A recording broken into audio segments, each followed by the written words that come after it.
سورہ فاتحہ ہم نے ہر دفعہ پڑھتے ہیں. اس دفعہ میں آپ کو اس کا نہ صرف اتنا بتاؤں کہ یہ جو اللہ تبارک و تعالیٰ نے فاتحہ یہ الحمدللہ رب العالمین سورت پہلے رکھ دی ہے، اصل میں یہ کیا ہے؟ قرآن کا پورا خلاصہ ہے. میں سوچ رہی تھی کہ اگر ہم الحمدللہ رب العالمین اس کی تفسیر کرنے بیٹھے، اس پہ بڑا ٹائم ہے، ختم ہی نہیں ہو سکتی، چاہے 2 گھنٹے بات کرو چاہے 3 گھنٹے بات کرو، کہ وہ جو ہے الحمدللہ کہ اللہ نے الحمدللہ سے شروع کیا کہ اللہ کی حمد کرو، یہ بھی اس کا مطلب ہے، اور شکر بھی کرو. اور اس کی ایک آیت جو سب سے پہلی ہے نا، کچھ علماء کہتے ہیں وہ اس میں شامل ہے، اور کچھ علماء کہتے ہیں کہ بسم اللہ تو ہر سورت کے شروع میں ہے، اور کچھ علماء کہتے ہیں نہیں بسم اللہ اس کے اندر شامل ہے اور یہ اس کی 7 آیات ہیں. تو بہرحال یہ کوئی ایسی بات نہیں ہے، یہ سب آیات اللہ کی ہیں اور ہم اس کو مانتے ہیں. تو ایک حدیث میں آپ کو سنا دیتی ہوں کہ نبی کریم صلی اللہ علیہ وآلہ وسلم نے فرمایا کہ اللہ فرماتا ہے، اور یہ حدیث قدسی ہے کہ اللہ سبحانہ و تعالیٰ فرماتے ہیں کہ مجھے میری ذات کی قسم کہ کوئی شخص بسم اللہ کہہ کر اپنا کام شروع کرے اور کبھی ہو ہی نہیں سکتا کہ میں اس میں برکت نہ ڈالوں. تو اس لیے بسم اللہ اتنی بابرکت ہے، سبحان اللہ. اور الحمدللہ کے بارے میں بھی آپ جانتے ہیں کہ نبی کریم صلی اللہ علیہ وآلہ وسلم نے فرمایا کہ جس نے ہزاروں کروڑوں خربوں ملین بلین نعمتیں ملنے پر کہہ دیا الحمدللہ، تو اس نے جو اللہ تبارک و تعالیٰ نے اسے نعمتیں دی ہیں اس پر الحمدللہ بھاری پڑ گئی، اس کا وزن بھاری ہو گیا. تو یہ مطلب الحمدللہ اس کا اتنا وزن ہے، رب العالمین تمام مخلوق کا جو رب ہے. اب میں آپ کو بتاؤں کہ الرحمن الرحیم یہ ایک صفت ہے اللہ تبارک و تعالیٰ کی، جو آگے چل کر ہم جگہ جگہ قرآن پاک میں پڑھیں گے، اور یہی اللہ تبارک و تعالیٰ کی جو کبریائی ہے، جو عظمت ہے، جو بڑائی ہے، وہ پورے قرآن میں چل رہی ہے. ٹھیک ہے. اس کے بعد یہ ایاک نعبد و ایاک نستعین جو آیت ہے، ہر آیت 2 آیتوں کے بعد قرآن پاک میں اللہ تبارک و تعالیٰ نے اپنے بندوں کو یہ نصیحت کی ہے کہ شرک نہ کرو، صرف میری عبادت کرو. اور جتنے پیغمبر آئے انہوں نے یہ بات کہی. آگے ہم اس کی ڈیٹیل ہر 2-4 آیات کے بعد پڑھیں گے. تو اس لیے میں سوچ رہی تھی کہ ہم ہر دفعہ سورہ فاتحہ کی جو سورہ فاتحہ ہے اس پر ہم تقریباً 15-20 منٹ آدھا گھنٹہ لگاتے ہیں، اور وہی باتیں ہیں نا، لیکن میں سوچ رہی تھی ہم پورے قرآن میں اس کا نچوڑ پڑھتے جائیں گے جو اللہ تبارک و تعالیٰ نے رکھی. لیکن میں آپ کو یہ بھی بتاؤں کہ یہ سورت اتنی اہم ہے کہ اللہ تبارک و تعالیٰ نے اس کو سب سے پہلے بھی رکھ دیا قرآن شروع کرنے سے پہلے. سوچیں کتنی بابرکت ہوگی. پھر اللہ تبارک و تعالیٰ نے 5 نمازوں میں رکھ دیا کہ ہر وقت پڑھو، جو بھی نمازیں پڑھو، جو بھی نفل پڑھو، یہ پڑھو. کوئی نماز الحمدللہ سورۃ فاتحہ کے بغیر ہوتی ہی نہیں. تو اس لیے اس کی اتنی اہمیت ہے. اور یہ بھی حدیث ہے کہ نبی کریم صلی اللہ علیہ وسلم نے فرمایا، بلکہ نبی کریم صلی اللہ علیہ وسلم سے جبرائیل علیہ السلام نے فرمایا کہ نبی کریم صلی اللہ علیہ وسلم آج تو عرش کے وہ دروازے کھلے ہیں جو آج سے پہلے کبھی کھلے ہی نہیں، اور اس میں سے نازل کیا ہوئی ہے یہ سورت. اور اسی پہلے سپارے کی آخری آیات کے متعلق بھی یہی ہے، وہاں جا کے ہم اس کی ڈیٹیل پڑھیں گے. ٹھیک ہے. تو اس طرح اب یہ جو اگلی آیت ہے نا، اہدنا الصراط المستقیم، پھر یہ وہی بات آ جاتی ہے کہ اللہ تبارک و تعالیٰ ہمیں پورے قرآن میں ہدایت، نور، یہ راستہ ہمیں بتائیں گے، اور ہم جگہ جگہ اس کی ڈیٹیل پڑھیں گے. پھر اللہ نے کہا دیکھو صراط الذین، یہ جو راستہ تم مانگتے ہو نا میرے سے ہدایت کا، وہ مانگو جس راستے کی وجہ سے میں نے ان پر انعامات کیے ہیں. اور جن پر میں نے انعامات کیے ہیں نا، جو میرے راستے پر آ جاتے ہیں، ان کی طرح ہو جاؤ اور مانگو دعا. اور یہ مانگو دعا کہ اللہ اہدنا الصراط المستقیم، ہمیں وہ والا راستہ سیدھا دکھا دے، صراط الذین انعمت علیہم، جس پر چلے جو بھی، تو اس پر آپ نے ڈھیروں انعامات کر دیے. اور یہ انعامات یعنی یہ جو راستہ ہے یہ بھی ہم پورے قرآن میں پڑھیں گے کہ وہ کون سا راستہ ہے. ربی یہدینی سواء السبیل، ہم ہر جگہ پڑھیں گے، قرآن میں بار بار پڑھیں گے. پھر اللہ تبارک و تعالیٰ نے ایک پناہ بھی بتا دی کہ اس میں جو ذکر ہوگا نا، یعنی ذکر جو ہوگا یہود کا اور نصارہ کا، غیر المغضوب علیہم ولا الضالین، یہ جو مغضوب لوگ ہیں نا یہ یہود اور نصارہ ہیں. انہوں نے اللہ تبارک و تعالیٰ کی آیات کو ہمیشہ جھٹلایا، جھگڑا ہی کیا. تو تم ایسے نہ بننا. اور پورے قرآن میں کیا، ابھی ہم نے پہلا سپارہ شروع کرنا ہے، تو پہلا سپارہ 2.5 سپاروں پر مشتمل ہے. یہ سورہ بقرہ پہلے سپارے سے لے کے اس میں ہم نے یہود اور نصارہ کا ہی ذکر پڑھنا ہے. تو اس لیے ہمیں یہاں اتنی ڈیٹیل کی ضرورت نہیں ہے، ہم اس کو پڑھتے جائیں گے. ٹھیک ہے. تو باقی اس سورت کے بارے میں جو کچھ بتایا ہے کہ یہ ام القرآن ہے، یہ دم کرنے والی صورت ہے، یہ شفا ہے، مطلب بڑے اس کے نام ہے، یہ میں نے لکھے بھی ہوئے ہیں حالانکہ. لیکن میں کہتی ہوں ہم لوگ یہ جو اللہ تبارک و تعالیٰ کی صورت ہے نا، بس اس کا ہم یہ دیکھ لیتے ہیں کہ اس کی اتنی اہمیت ہے، اتنی مبارک یہ صورت ہے کہ اس کو دم کے لیے رکھ دیا، کسی کے پاس نہ جاؤ. حالانکہ اللہ تبارک و تعالیٰ نے کہا میرے پورے قرآن میں شفا ہے. پورا قرآن آپ پڑھتی ہے نا، آپ کو شفا ملتی ہے. وہ شفا کیسی ہے کہ آپ کی جسمانی بھی اور روحانی بھی، وہ کیسی شفا ہے ہم تو ویسے اس کی حقیقت کو ہی نہیں جان سکتے.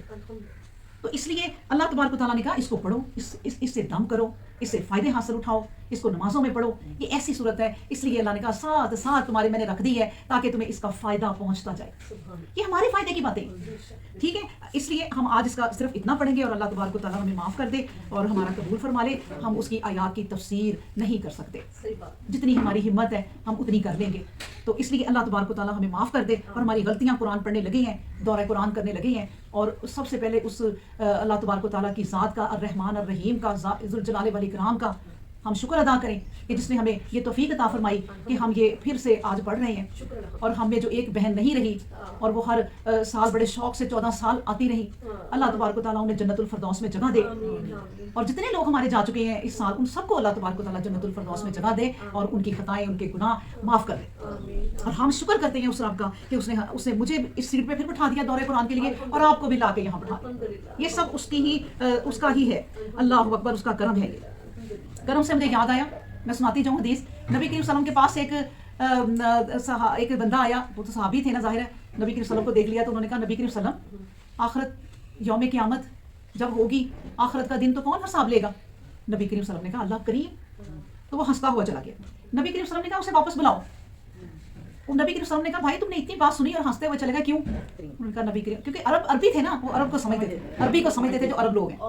انہوں نے کہا جب وہ اللہ کریم ہے تو بڑی آسانیاں، اس کے تو کرم ہی نہیں ختم ہونے، اس کی تو رحمتیں نہیں ختم ہونی. بس اللہ نے حساب لینا، مجھے کوئی بے فکری ہو گئی ہے، مجھے کوئی فکر نہیں رہا. اللہ اکبر. تو یہ وہ رب ہے، وہ کیا اس نے صرف کریم کا لفظ سنا تو اسے اپنی آخرت کی طرف آسانیاں لگی. اور ہم پورا قرآن پڑھتے ہیں تو ہم کہتے ہیں ہماری پریشانیاں نہیں ختم ہوتی. کیوں بھائی؟ اس لیے کہ ہمارا عقیدہ، ہمارا ایمان وہ ڈگمگا جاتا ہے. جو عورت بیٹھ کے پورا قرآن، دورہ قرآن سنے اور پڑھے اور وہ پھر بھی کہے کہ میری مصیبتیں نہیں ختم ہو رہی، تو یہ پھر اس کی بھول ہے. اللہ اکبر. چلیں جی، الف لام میم، بسم اللہ الرحمن الرحیم. الف لام میم، ذالک الکتاب لا ریب فیہ ھدی للمتقین الذین یؤمنون بالغیب ویقیمون الصلاۃ ومما رزقناہم ینفقون والذین یؤمنون بما انزل الیک وما انزل من قبلک وبالآخرۃ ہم یوقنون. سن لیں متقیوں کی نشانیاں. اللہ تبارک و تعالیٰ فرماتے ہیں کہ دیکھو الف لام میم، یہ کتاب ہے، اس میں کوئی شک نہیں، جو متقی انسانوں پر راہ کھولنے والی ہے. جو لوگ غیب کی حقیقت پر ایمان رکھتے ہیں اور نماز قائم کرتے ہیں اور ہم نے جو کچھ روزی انہیں دی ہے اسے اللہ کی راہ میں خرچ کرتے ہیں، وہ لوگ جو اس کتاب پر ایمان رکھتے ہیں جو تم پر نازل ہوئی ہے اور ان تمام کتابوں پر بھی جو تم سے پہلے نازل ہو چکی ہیں اور آخرت پر بھی ان کے اندر یقین ہے. اللہ اکبر. اب یہ دیکھیں 5 آیات نبی کریم صلی اللہ علیہ وسلم نے فرمایا مومن کی پہچان دیکھنی ہے کیا ہے، تو یہ الف لام میم کی پہلی 5 آیتیں پڑھ لو. اس میں اللہ تبارک و تعالیٰ نے پوری اس کی پہچان بتا دی ہے کہ وہ کیسے لوگ ہوتے ہیں. قرآن کے لیے دل میں کوئی شک نہیں رکھتے. اگر آپ نمازیں پڑھیں، دعائیں کریں اور کہیں کہ پتہ نہیں قبول ہونی ہے کہ نہیں، یہ شک اللہ کو پسند نہیں. قرآن شروع کیا، اللہ نے خود ہی کہہ دیا وہ دیکھو قرآن پڑھنے لگی ہو نا یا لگی ہو نا، تو پھر دل کو ذرا صحیح اللہ پر یقین کر کے پڑھنا، شک نہ کرنا، اس پہ شک نہ کرنا بس. پھر اللہ نے کہہ دیا کہ میرے بندے ایسے بننا، میں نشانیاں بتا دیتا ہوں. وہ نماز پڑھتے ہیں، غائب پر ایمان لاتے ہیں اور نماز پڑھتے ہیں، اور وہ اس میں سے جو میں تمہیں دیتا جاؤں گا، رزق دیتا جاؤں گا جب تک تمہاری زندگی ہے، وہ خرچ کرتے ہیں. اور وہ لوگ پتہ کیسے ہیں، وہ اپنی کتاب کو لے کے نا دوسروں کو چڑھاتے نہیں ہیں کہ ہم پہ تو قرآن اترا، ہم پہ تو نبی کریم صلی اللہ علیہ وآلہ وسلم آئے، خاتم النبیین آئے، ہم تو سب سے آگے ہیں. نہیں، جو پہلی کتابیں میں نے اتاری ہیں اپنے پیغمبروں پر، ان پر بھی ایمان رکھتے ہیں اور اپنی زندگی کو عاجزی سے گزارتے ہیں. اور سب سے بڑی بات یہ ہے کہ ان لوگوں کی جو خاصیت ہے نا، جو اللہ خود بتا رہے ہیں، سب کچھ آپ کرو نا دنیا میں کام، نیکیاں بے شمار کرو آپ، لیکن اگر آپ کو غائب پر یقین نہیں ہے نا کہ کوئی رب ہے، اور اگر آخرت پر یقین نہیں ہے کہ ایک دن آنا ہے یوم الدین، تو ان کاموں کا کوئی آخرت میں اجر نہیں.